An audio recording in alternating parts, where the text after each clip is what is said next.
Kumusta ka? Pag-usapan natin ang isang makapangyarihang katotohanan, huwag hayaang nakawin ng sakit ng kahapon ang kaligayahan ngayon. Alam natin na ang buhay ay puno ng mga pagsubok. Nadarapa tayo, nahuhulog, nakakaranas ng mga pagkabigo, sakit sa puso, at pagkabigo.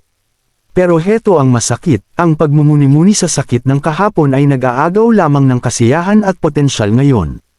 Isipin mo ito, bawat umaga, ang araw ay sumisikat, isang bagong araw ay dumadating, at kasama nito, dumarating ang isang sariwang pagkakataon para sa kaligayahan, paglago, at kaganapan.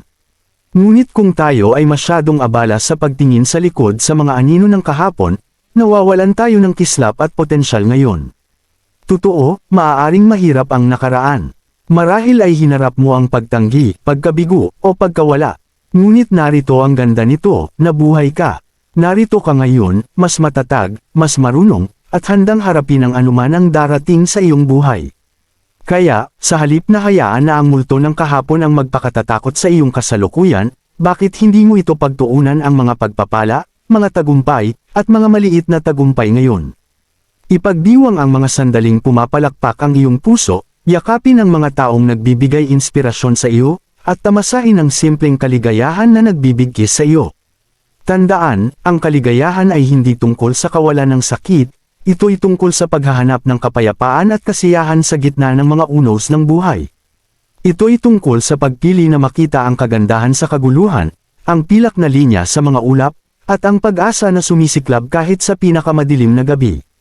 Kaya, kaibigan ko, hinahamon kita, bitawan ang sakit ng kahapon, pakawalan ang hawak nito sa iyong puso, at hakbang ang may tapang sa init at liwanag ngayon. Ang iyong kaligayahan ay naghihintay para sa iyo, narito, ngayon. Kunin mo ito, pahalagahan mo ito, at huwag mo itong pakawalan. Dahil karapat-dapat ka sa bawat patak ng kasiyahan at bawat sandali ng kaligayahan na iniaalok ng buhay na ito. Ngayon ang iyong araw, ariin mo ito, yakapin mo ito, at hayaan mong ang iyong kaligayahan ay kumislap ng mas maliwanag kailanman bago.